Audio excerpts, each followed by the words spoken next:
1장부터 3장까지 내용도 짧지만 그러나 이 하박국의 애절한 호소가 얼마나 간절하고 얼마나 진실한지를 이 성경을 통해서 볼 수 있습니다.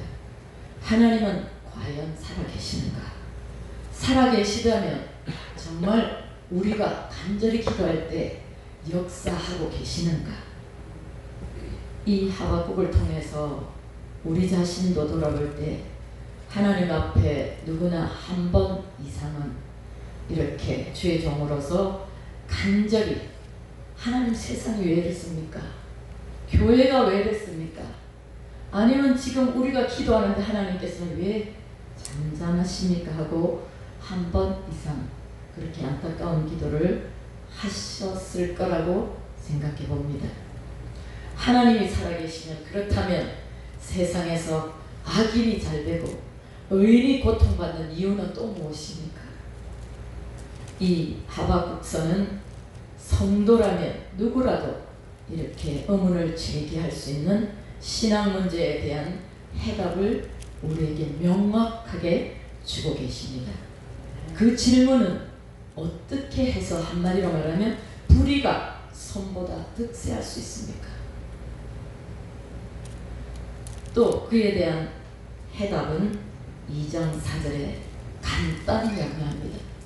왜 전혀 공의가 시행되지 않고 전혀 불의가 가득한 이 땅을 하나님은 뭐라고 말씀하시냐면 2장 4절 한번 보겠습니다. 우리 함께 읽겠습니다. 보라, 그의 마음은 교만하며 그 속에서 정직하지 못하나 의인은 그의 믿음으로 말미암아 살리라. 아멘. 하나님께 물은 하박국은 하나님, 이 땅이 너무 불의합니다. 어떻게 전혀 공의가 없습니까? 이렇게 애통하는데 하나님의 대답은 좀 엉뚱한 것 같습니다. 뭐라고 하냐면 2장 2절에 여호와께서 내게 대답하여 이르시되 너는 이 묵시를 기록하여 판에 명백히 새기되 달려가면서도 읽을 수 있게 하라. 이 묵시는 정한 때가 있나니 그 종말이 속히 이르겠고 결코 거짓되지 아니하리라. 비록 더딜지라도 기다리라. 지금 현재 불의를 통해서 하나님은 이것을 해결해 주시기를 간절히 바라는데 하박국은 하나님은 말씀을 판에 새겨서 달려가면서도 그 말씀을 읽을 수 있도록 하라고 말씀하십니다. 구약 전체에 걸쳐서 이렇게 이와 같은 사상이 많이 있지만 본서만큼 분명하고 힘있는 어조로 이렇게 증거하고 있는 책은 또 구약 어디에도 없습니다. 바로 이 신득이의 사상이라고 말하며 사도 바울은 이 말씀을 근거하여 하나님의 구원 원리를 가르쳤습니다. 시편에도 73편에 보면 아삽의 시가 있는데 악인이 잘 되는 것을 보고 거의 이 아삽이 넘어질 뻔하였다고 말하고 있습니다. 그러면서 그들은 악인은 죽을 때도 고통이 없고 그 힘이 너무나 강하고 또 재앙도 없고 교만이 못거리며 강포가 그들의 옷이며 또 살쪄서 눈이 솟아나고 소득은 마음의 소원보다 더 많이 갖고 있다고 하고 있습니다. 그리고 그 사람들은 능욕하는 사람이고 또 악하여서 악한 말을 잘한다고 합니다. 항상 그들은 그럼에도 불구하고 평안하고 또 재물은 더욱 불어난다고 합니다. 이게 말이 됩니까? 정말 제가 생각해도 웃음밖에 안 나오더라고요. 그렇습니다. 시편 37편 1절로 11절에도 보면 다윗이 그러한 말들을 말씀했죠. 악인 때문에 그럼에도 불구하고 하나님께서 응답은 불평하지 말라. 아기는 악한 날에 저희들의 시간을 살고 나면 지붕의 풀이 아주 더운 여름에 강성하게 자랐다가 한번 가을 바람이 불기 시작하면 그 풀은 일제히 말라서 낙엽처럼 변하고 말고 낫으로 그 풀을 잡으면 한 주먹밖에 되지 못한다고 성경은 말하고 있습니다. 그리고 여러 군데 사울의 어려움을 통해서 사울의 그 쫓아다니면서 다윗을 잡으려고 할 때에 수많은 시를 73편이나 적으면서 그와 같이 악한 꾀를 따르지 않으려고 수없이 다짐했던 다윗을 또한 우리는 생각해 볼 수 있습니다. 로마서 1장 17절에 사도 바울은 복음에는 하나님의 의가 나타나서 믿음에 이르게 하나니 기록된 바 오직 의인은 믿음으로 살리라 함과 같으니라 그렇게 말씀하였고, 갈라디아서 3장 11절에도 또 하나님 앞에서 아무도 율법으로 말미암아 의롭게 되지 못할 것이 분명하니 이는 의인은 믿음으로 말미암아 살리라라고 했습니다. 또한 중세 때에도 마틴 루터는 이 말씀에 의지하여 종교 개혁에 힘을 얻고 기치를 높였습니다. 하박국이란 그의 이름은 껴안다, 포옹하다라는 뜻이 있습니다. 1장과 2장은 하박국의 질문과 하나님의 답변이 이루어져 있습니다. 그리고 3장은 시의 형식으로 이렇게 기도로 시기오노시라는 시가연의 복수형으로서 슬픔의 노래, 아주 어두운 무거운 그런 내용들이 그런 뜻으로 아마 하박국은 자신이 하박국과 학개와 스가랴는 나는 선지자이다 이렇게 서두에 말하고 있습니다. 1장 2절에 보면 자기가 선지자임을 말하고 있습니다. 1장 1절에 선지자 하박국이라고 자신이 말하고 있는 거죠. 12명의 소선지서에서도 그 누구도 내가 선지자다 이런 말을 한 적은 없는데 하박국과 학개와 스가랴는 본인이 선지자임을 밝히고 있습니다.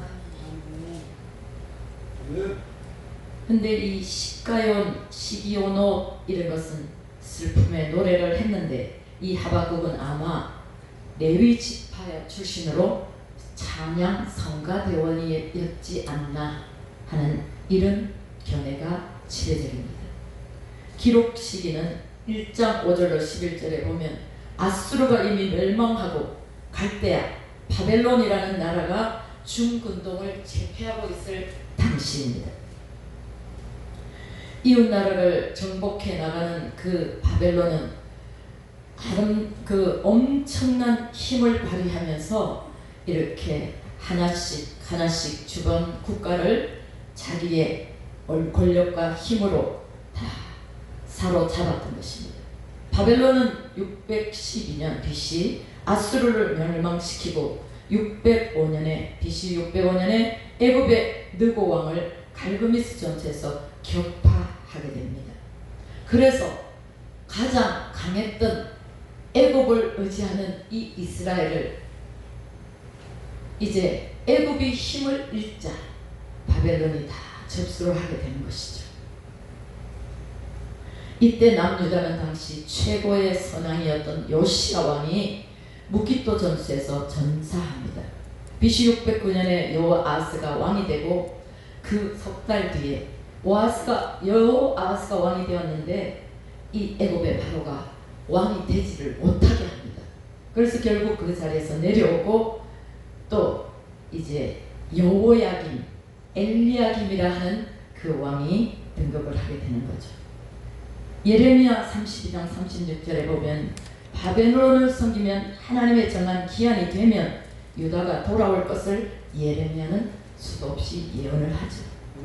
그런데 이 애굽을 섬기다가 결국은 나중에 힘에 붙여서 이제 바벨론에 이제 섬기게 되죠.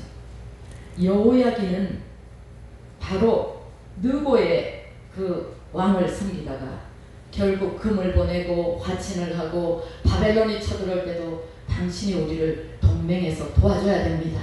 이렇게 했는데 결국은 이 바벨론이 애국을 이김으로 말미암아 이제 세계의 강국이 된 바벨론. 그러니까 그 강국 앞에 다 무너지는 거죠. 그때 여호야김은 외세에 옹립되고 또 극도로 그 시기는 혼란하고 이미 1차 포로가 진행되었고 또 2차 하박국이 이렇게 포로될 그와 같은 에스겔이 포로된 2차 그 당시가 바로 하박국이 이렇게 선지자로 활동했던 시간입니다. 그렇지만 그 나라가 이스라엘이 완전히 이렇게 잡힌 건 아니죠. 그러니까 거의 20년 동안 1차, 2차, 3차 포로를 잡아가고 주로 첫째는 왕과 귀족을 잡아가고 두 번째는 지식 있는 똑똑한 사람들을 잡아가고 3자까지 포로를 잡아갑니다. 그리고 그 다음에는 이스라엘을 차츰 점령해서 완전히 그 시기가 지날 때는 완전히 그 땅이 이제 아무 힘도 없이 포위가 되어버린 거죠. 1절과 4절에 보면 선지자 하박국의 묵시로 받은 경고라고 말하고 있습니다. 경고라는 뜻은 히브리어로 미사라고 하는데 짐이라는 뜻입니다. 하나님으로부터 받은 계시를 이렇게 표현한 것은 이 계시가 유다 백성과 통치자들에 대한 무서운 심판을 뜻하기 때문입니다. 강포로 외쳐도 구원치 않으시고 죄악을 보고도 겁탈, 강포, 변론, 분쟁이 일어나고 율법이 해이하고 정의가 전혀 시행되지 않는 그와 같은 악인이 의인을 애워사는 그런 상황입니다. 그런데 그것을 외쳐 부르며 하나님 앞에 기도하던 그 하박국의 답변을 하나님은 우리에게 또한 교훈하고 계십니다. 비록 하나님의 자녀일지라도 범죄했을 때는 그 죄악을 지적하고 의의 나라도 하나님 앞에 반드시 심판받는다는 것입니다. 나라가 불법이 성행하고 또 기독교가 피해를 봐도 하나님의 종들이 조용하다면 우리의 할 일은 결코 아닐 것입니다. 우리나라에도 동성애법이라든지 종교의 자유를 뺏어가려는 여러 가지 악법이 지금 많이 국회에 거론되고 있습니다. 우리는 힘이 없어서 하나님 앞에 기도할 수밖에 없지. 그렇지만 또 이뿐만 아니죠. 북한에서 핵을 가지고 어느 때에 어느 시에 우리를 잡아먹으려고 이렇게 또 핵으로 우리를 위협하고 있지 않습니까? 그럼에도 불구하고 우리는 아니라 평안하게 우리는 전혀 그런 일이 일어나지 않을 것으로 생각하고 우리는 평안하게 살고 있습니다. 하나님께서는 우리가 범죄하고 회개하지 않을 경우에 악인을 사용해서라도 우리의 죄악을 깨닫게 하시는 분이 바로 우리 아버지 하나님이십니다. 따라서 우리는 하나님의 영광을 가리지 아니하며 세상 사람들로부터 조롱당하지 않도록 우리 자신을 돌아봐 범죄치 말아야 할 것입니다.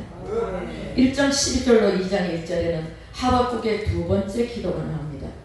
처음에 응답을 통해서 조금은 하나님의 뜻을 깨닫기는 했지만 그것이 완전히 믿어지지도 않고 받아들여지지도 않으므로 두 번째 질문을 다시금 하나님 앞에 올려드립니다. 1장 12절에 보면 우리가 사망에 이르지 아니하리라 주께서 경계하시기 위해 그들을 세우셨습니다 라고 이렇게 고백합니다. 유다를 정신 차리기 위해서 이렇게 우리에게 고통을 주시는 것입니다. 이렇게 이해를 하는 거죠. 그러나 완전한 응답을 받지 못한 상황이라 다시 한번 하나님 앞에 뜨겁게 깊이 기도하는 것이죠. 13절은 거짓된 자를 방관하시며 악인이 의로운 사람을 삼키는데도 어떻게 잠잠하십니까? 14절 15절에는 사람을 바다의 고기같이 낚시로 모으며 낚으며 투망으로 모으고 다스리는 자가 없는 벌레 같게 하십니까? 너무 정말 기가 막힙니다. 17절에는 16절 17절에는 그물에 제사하고 도망 앞에 분향하는데 저들을 풍부하고 풍성하게 어떻게 바벨론은 그렇게 됩니까? 그리고 바벨론을 우리나라를 무자비하게 멸망시키는 것이 과연 이게 옳습니까? 너무나 답이 너무나 기가 막히니까 하나하나 하나님 앞에 기도하는 거죠. 그럼에도 하나님은 공의와 정의의 하나님이시다 보니 공의로 다스릴 수밖에 없는 것입니다. 2장 12절로 18절을 보면 여호야긴 유다왕에 대해서 말씀하고 있습니다. 바벨론이 유다를 쳐들어온 것에만 포커스를 맞추는 것이 아니라 그 당시에 예레미야 22장 13절로 14절을 보면 여호야김에 대한 죄악을 예레미야는 낱낱이 말하고 있습니다.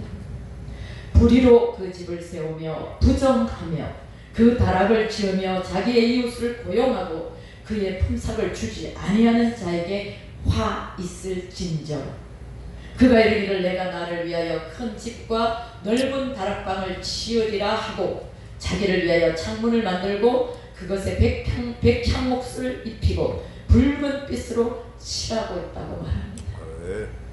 그러니까 이 여호야김은 나라가 지금 이 1차, 2차 포로당한 이와 같은 상황에도 자기를 위해서 자기의 마음에 좋은 대로 정치를 하고 있고 백성들을 임금을 주지 않고 자기 왕궁을 건립하는 그 일에 세금을 아주 과중하게 매기면서 이 백성들의 어려움을 조금도 돌아보지 않았던 것입니다.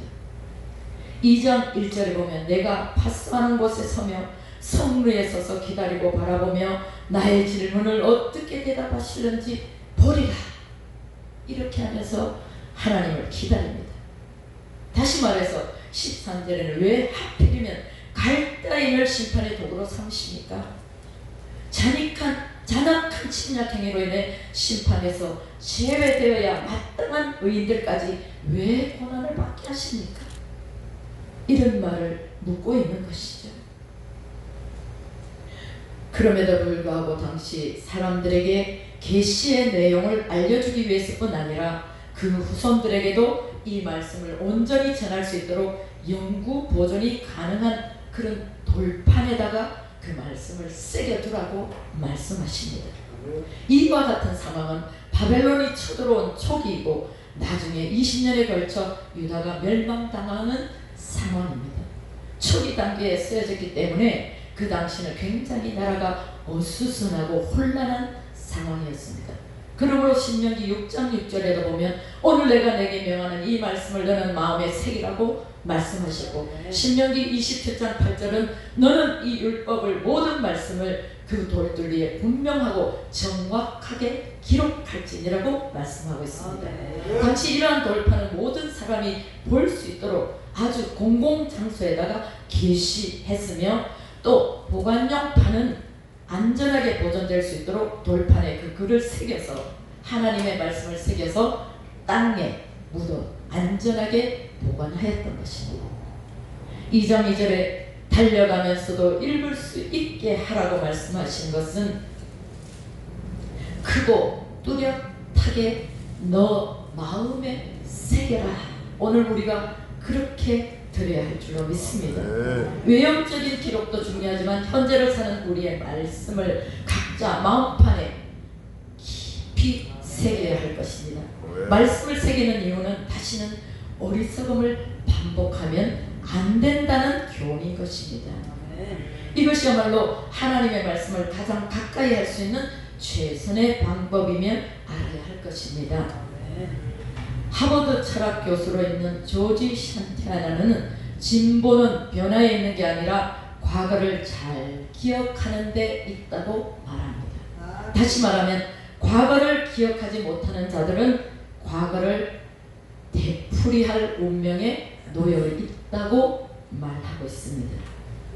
그러므로 우리는 그 과거를 기억해서 그것을 상처로 여길 것이 아니라 나의 과거를 정말 나의 영양가 있는 양식으로 삼아서 내가 다시는 그렇게 하지 아니하리라. 내가 다시는 범죄하지 아니라. 내가 다시는 하나님을 정말 영화롭게 그렇게 할지언정 하나님을 아프게 하지 않으리라. 그러한 간절한 우리 가운데 결단이 있어야 될 줄 믿습니다. 하나님의 계시를 온전히 이해 못하는 가장 큰 이유가 있는데 그 성취 시기가 언제일지 모르기 때문에 2600년 전부터 말세다 종말이다. 오늘 여기도 종말의 이야기가 나오잖아요. 2장 4절의 하박국 선지자는 종말의 의인은 오직 믿음으로 살아야 함을 깨우쳐주고 있습니다. 종말은 영원하신 하나님에게는 없으나 제한적인 우리 인간에게는 종말이 있는 것입니다. 그리고 우리는 항상 종말을 마음에 새기면서 살아야 합니다. 그러므로 하나님의 부르심을 받고 그리스도 안에 사는 자는 이 날이 바로 오늘이 구원의 날이다. 오늘이 내가 사는 마지막 날이다 생각을 하고 인내의 삶을 살아야 됩니다. 하박국 때로부터 종말은 2600년이 흘렀습니다. 종말의 시대는 참으로 오래고 인내해야 그 소망 가운데 행하는 사람으로서 인내의 삶을 살기를 원하십니다. 하나님은 우리를 살게도 하시고 죽게도 하시고 화를 주시기도 하고 복을 베푸시는 아버지이시기도 합니다. 아기 득세에도 하나님의 백성은 사망에 이르지 않을 것이라고 하박국은 강력하게 하나님을 믿습니다. 하나님의 자녀를 그분의 주권 속에 두시기 때문입니다. 믿음은 값없이 주는 선물입니다. 예배소 2장 5절에도 은혜로 우리는 구원을 받았습니다. 믿음은 행동해야 합니다. 믿음은 아버지의 뜻대로 행하는 것입니다. 내 생각, 내 고집, 내 아직, 내 마음의 계획은 다 우리가 십자가 밑에 묻어야 할 줄로 믿습니다. 우리는 다시 세움에 하나님 앞에 특별히 뽑아놓은 그러한 종들이 아닙니까? 저는 목사가 될 때 그런 말을 들었습니다. 목사는 목을 내놓은 사람이라고. 근데 우리의 목을 다시 도로 찾아오지는 않았습니까? 죽으면 죽으리라는 에스더처럼 우리에게는 그러한 각오가 지금 더욱 필요한 때인 것입니다. 믿음은 아버지의 뜻을 알고 하나님 아버지의 깊이, 넓이, 높이 그 길이를 하나님의 뜻이 어떠한가 깨닫고 그 뜻을 우리는 받아들이고 순종하는 것이 우리가 해야 할 일입니다. 그 뜻이 비록 오늘 경고로 슬픔으로 하나님은 우리에게 말씀하시지만 하나님을 우리는 전적으로 신뢰하고 그 하나님 앞에 두렵고 떨리는 마음으로 하나님을 믿고 기다려야 할 것입니다. 시편 118편 17로 18절에는 내가 죽지 않고 살아서 여호와의 행사를 선포하리로다. 여호와께서 나를 심히 경책하셨어도 죽음에는 붙이지 아니하셨다고 이렇게 고백하고 있습니다. 고난은 우리를 온전한 그리스도인으로 세우기 위함입니다. 2장 5절로 2장 11절까지는 갈대아인들을 향하는 말씀입니다. 2장 5절에는 그는 술을 즐기며 거짓되고 교만하며 가만히 있지 아니하고 죽음처럼 자기 욕심을 넓히고 족한 줄을 모르며 라고 말합니다. 갈대아인들의 도덕적으로 영적으로 타락상이 적나라하게 폭로되고 있는 것이죠. 2장 6절에는 그러므로 침략당한 나라들은 갈대아를 조롱과 저주를 퍼부을 것입니다. 그것이 하나님이 보신 말씀이에요. 즉 이 말은 악인이 의인을 괴롭히나 의인을 연단시키고 정화시키기 위한 하나님의 섭리일 뿐 그들 갈대아인들은 자신의 죄와 악으로 멸망당할 것을 의인은 하나님이 구원하신다는 그런 말씀인 것입니다. 하나님의 위대한 섭리가 그 안에 들어있는 것입니다. 오늘 우리가 사는 세상도 악인은 술 취하고 방탕하고 족한 줄을 모르고 탐심을 쫓고 높은 곳에 집을 짓고 바벨탑을 우리의 마음에 얼마나 쌓고 있지 않습니까? 또 무고한 피를 흘리고 약한 나라 약한 사람을 압제하고 분노의 잔을 마시고 강포를 행하는 바벨론과 다를 것이 없는 이 악을 우리는 눈으로 보고 있습니다. 아모스 선지자는 악인들의 모습을 나열을 하고 있습니다. 너희는 흉한 날이 멀다 하여 강포한 자리로 가까워지게 하고 상하상에 누우며 침상에서 기지개를 켜며 양떼에서 어린 양과 우리에서 송아지를 취하여 먹고 비파에 맞추어 헛된 노래를 지절거리며 다윗처럼 자기를 위하여 악기를 제조하며 대적으로 포도주를 마시며 귀한 기름을 몸에 바르면서 요셉의 반란을 인하여 근심치 아니하는 자로다. 에스겔서 9장에도 그런 말씀이 있잖아요. 이스라엘을 위하여 기도하는 자는 천사를 보내서 먹구를 찬 천사를 보내서 그들의 이마에 인을 칩니다. 임이 없는 자들에게는 칼로 다 쳐 죽이라고 말씀하고 있지 않습니까? 완전히 하나님의 뜻을 인정하고 받아들이며 그 뜻을 깨달은 하박국은 그가 슬픈 그 말씀 대답을 들었지만 그 하나님을 3장 1절부터는 슬픈 마음으로 노래하고 있는 것입니다. 이 찬양은 오직 하나님의 품성에 대한 찬양이며 이 찬양은 하나님의 능력에 대한 찬양이며 이 찬양은 하나님의 목적에 대한 찬양이고 믿음의 복에 대한 찬양으로 노래하는 것이라고 볼 수 있습니다. 3장 16절에 보면 내가 들었으므로 내 창자가 흔들렸고 그 목소리로 말미암아 내 입술이 떨렸도다 라고 고백하고 있습니다. 그러면서 석이는 것이 내 뼈에 들어왔으므로 내 몸은 내 처소에다 떨리는도다. 무화과 나무가 비록 3장 17절에는 무화과 나무가 무성하지 못하며 포도나무에 열매가 없으며 감람나무에 소출이 없으며 밭에 먹을 것이 없으며 우리의 양이 없으며 외양간에 소가 없을지라도 나는 여호와로 말미암아 즐거워하며 나의 구원의 하나님으로 말미암아 기뻐하리로다고 고백합니다.